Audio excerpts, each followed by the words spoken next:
The Gulf Coast Growth Show is sponsored by Chevron Pasadena Refinery and is an extension of the Economic Alliance Houston Port Region, where our mission is to market and grow a vibrant regional economy.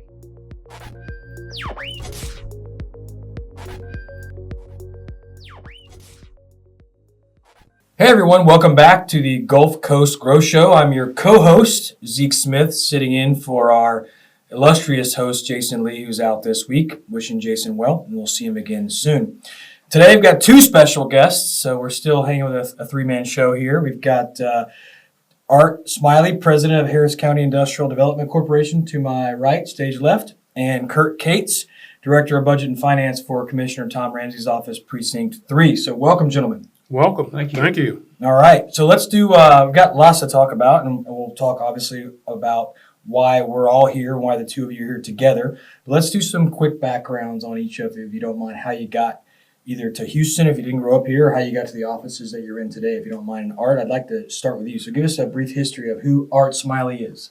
Well, in a nutshell, I'm a guy from the Middle West. I came from Ohio.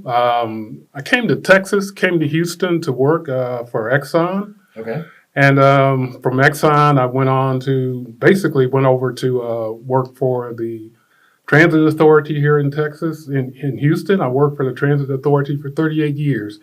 And during that time, I was the chief auditor, I was the chief financial officer, and I retired in 22. And in looking for something to do after retirement, I've started a couple little businesses of my own.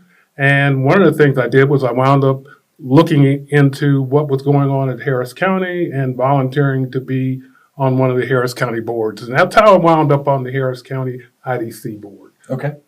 Very good. All right, Curt, so yourself, and you're in Commissioner Ramsey's office. Right. So tell us how you got to that role. Well, I moved to Houston in 1978 for my first job out of college. Okay. And was in the oil business. Worked for Conoco for a little while, then a privately owned petrochemical business. And after about 30 years of that, my sons and I bought a steel business and operated that for 15 years, shut it down after COVID.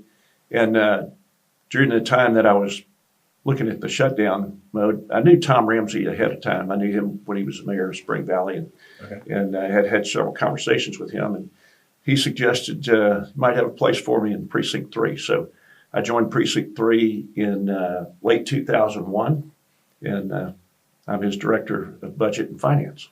For those that don't know, what's the geography for Precinct 3, if you don't mind? If you can, I don't have to quiz you, but I'm sure you know. Sure.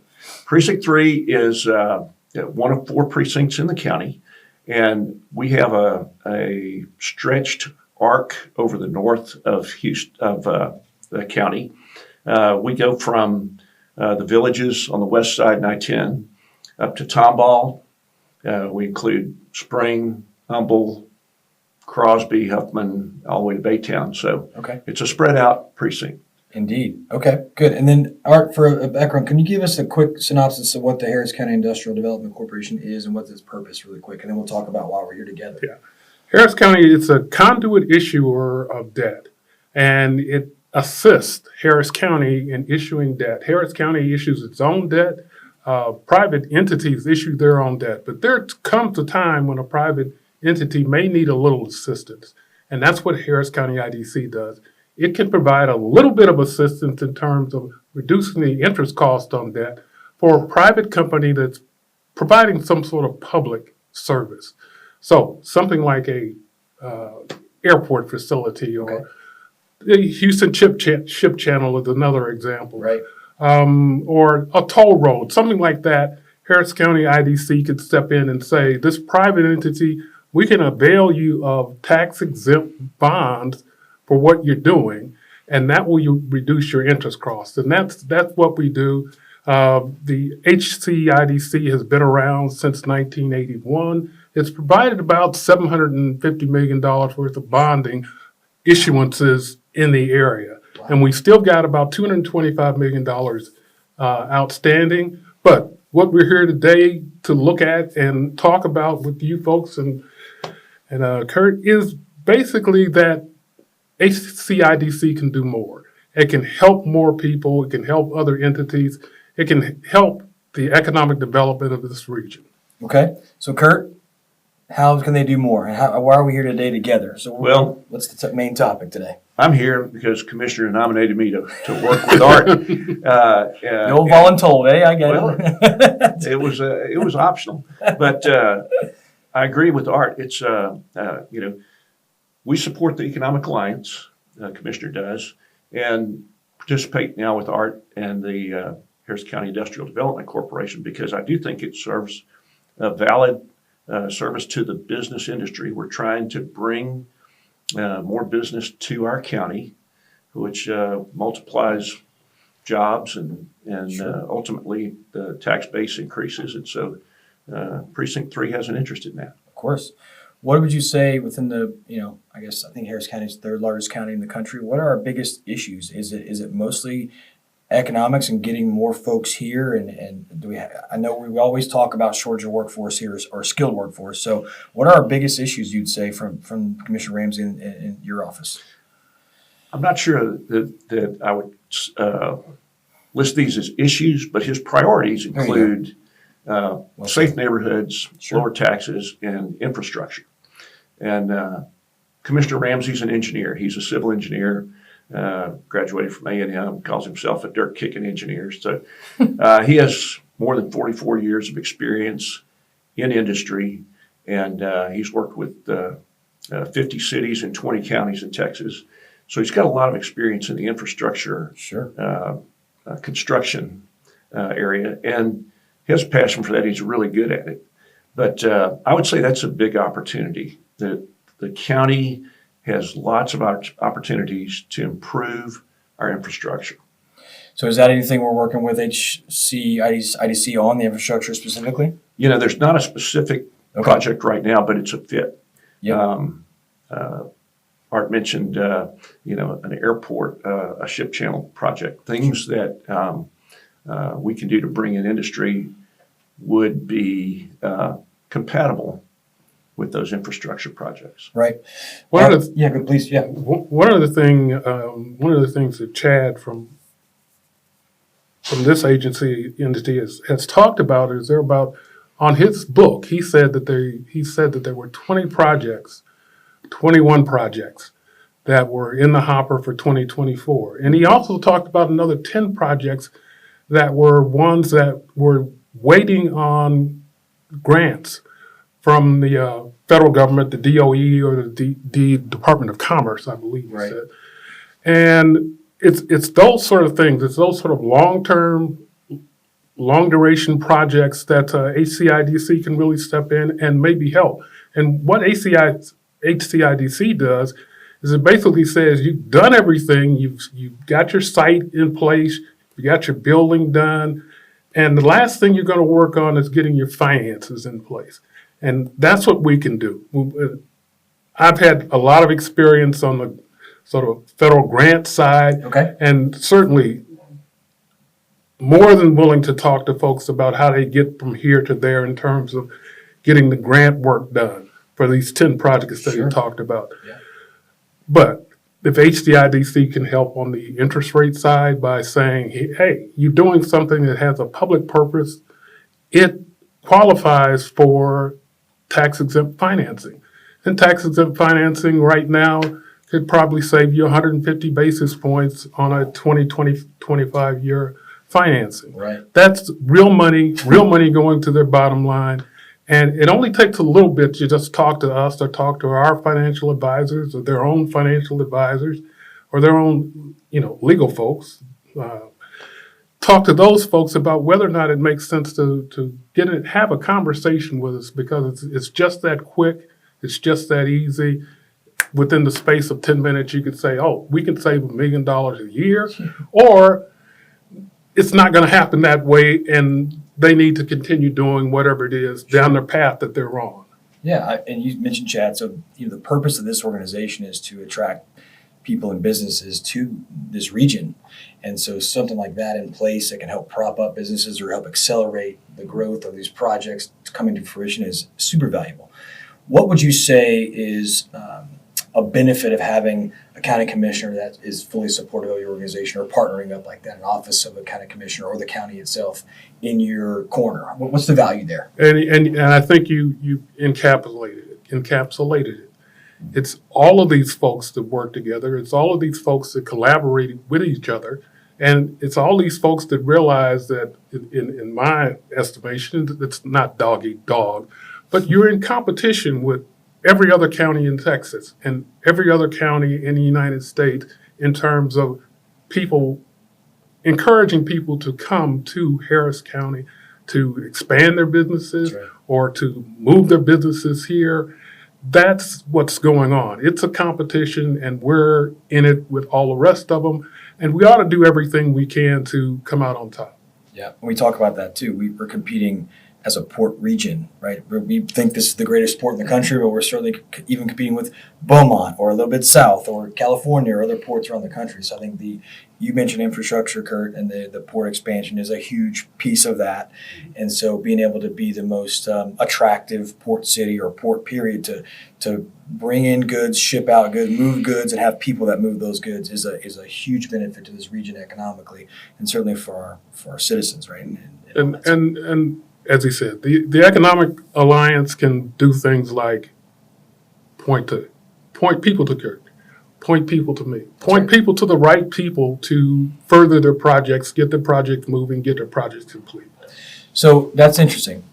That's a great point, because I think that's what we want folks to take away from this episode today is, so if someone is considering, our 2 or 3 other listeners other than our family members here today, if they're listening and they're like, hey, I'm interested in starting or developing a project in the Houston Port region, and this sounds interesting, at what stage do they even reach out to you all? Does it need to be in the infant stages, middle, at the end, or do you say anytime, anywhere, like we'll talk to you? What's the advice either one of you would give if someone's wanting to come here and start or bring an office or start some sort of project in their region, in the county? Well, I think they talk to Curt first. Okay. Well, I would say, when they're considering their projects, if they're engaged with you, I understand you guys looking at real estate and doing anything you can to facilitate their decision. In that process, put them in touch with us. As Art said, it doesn't take long to run the numbers and to see if we can be of assistance. So. Okay. I'm not sure there's a specific timetable. That's great. But the easier the better, right? We can help. Yeah. Right, the easier the better. And I would say when you're talking to folks, tell them that the right time is that time. Whether it's at the beginning, whether it's at the middle, whether it's at the end. Again, the conversation that's to figure out whether or not we can help doesn't take very long, and it works at the beginning, it works at the middle, it works at the end. I love it. Are there any important things you guys are working on, priorities? You mentioned the commissioner's priorities, but anything else specifically you're working on, Art, today that you want to share with the group, exciting things moving, shaking with HCIDC? No, I would say we're doing exactly what we said, which is we're at the point where we're going out, we're trying to touch base with folks, we're trying to make sure people understand that we're here and there are areas where we can be of assistance. And certainly, if they want to know more about our activity, we put it out there on the internet. They can go to HCIDC.com and they can see exactly what we're doing, exactly what all of our board meetings, et cetera, what we talk about in those board meetings if they want to. Sure. They can look at all the detailed documents on the financings and issuances that are still outstanding. So we've got a pretty good website that really lets them know, here's everything we're up to, everything we're doing. And by the way, if you've got a project, here's a little sheet you can fill out and send to us, and we'll give you some feedback on it from our financial advisors, law attorneys, and the board members. Sure. We'll give you some feedback on it quickly. Yeah, quickly. Sounds like a lot of transparency, which is always important, Yes. right, in these stages. So, what about the commissioner? I know you mentioned kind of large scale priorities. Anything specific, exciting things coming up through the commissioner's office you want to talk about, Curt? Priorities, I think we're trying to invest a lot of money, and we're going to touch in Precinct 3, we're probably going to spend about $209 million this year. Wow. In the 24 budget. And most of that's for roads and bridges. A lot of it's for parks. And the road and bridge stuff is mostly infrastructure. There's a lot of ditching, trying to move water away from neighborhoods when it rains. And so I think those are the kind of things that are on top of the list these days. The flood control stuff is certainly a hot topic, and the media has not, has brought that to the forefront. I'm sure. So, and we can talk election. What's the timetable? I know there's all kinds of special elections. So the dates, are you, if I'm not quizzing it too hard? November, and, time. And so this would be Commissioner Ramseys' second term. And all right, good. So election in November, that's important. So make sure we get out there and vote, because we do want to encourage folks to do that for sure, especially if you're in a Commissioner Ramseys district. I'm sure he'd appreciate your vote. All right, so as we hit the home stretch here, gentlemen, we always like to share a little bit of your personal story. We got some background, of course, but I'll start with you, Art. If you wouldn't mind sharing with our audience, what are maybe 2 or 3 things you've learned in life, maybe characteristics you think are just your stalwarts of what made you successful in your career, both as a professional and certainly as a longtime civil servant, helping the community in economic growth. So what would you say have helped you get here? Well, what made it easier? I mean, I don't know what helped me get here, but what made it easier is certainly you take a look at your surroundings and the people who are around you, the community you live in, and your own sort of skill set. And you try to make that skill set work in the environment that you're in. You try to be helpful. You try to do things the way your parents taught you to do them. You try to be a good neighbor and a good community member. You vote. You try to contribute, because when I was growing up, every time I looked around, something was going on where I could certainly see that there were people who maybe not directly, but indirectly had helped me, had helped make it easier for me to move forward. And at each juncture in this long path, it's 60 something, 70 years, you always, at least for me, you always look back and try to say, what can I give back? How can I help? How can I be of assistance? All of us only pass this way once, and we might as well do it in the best way possible for yourself and for everybody around you. I love it. Well said. Well said. Curt, what about you? I say the same thing. I agree with Art. The other things that I think I would add to that, in my case, I think I'm not naturally drawn to school, and I had some motivation to push me through, and but doing some hard things, sometimes even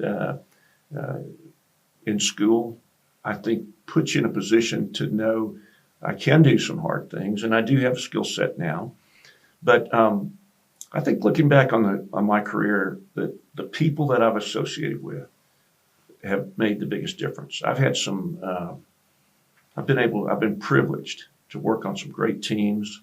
Had a couple of great bosses, and I would put Tom Ramsey in that category. I was like, including the current one. That's a good. Yeah, absolutely. Yeah, he is a great guy to work for, and but we've got a great team. We've got a strong engineering team. We've got a busy parks team. We've got a community center team that cares about people.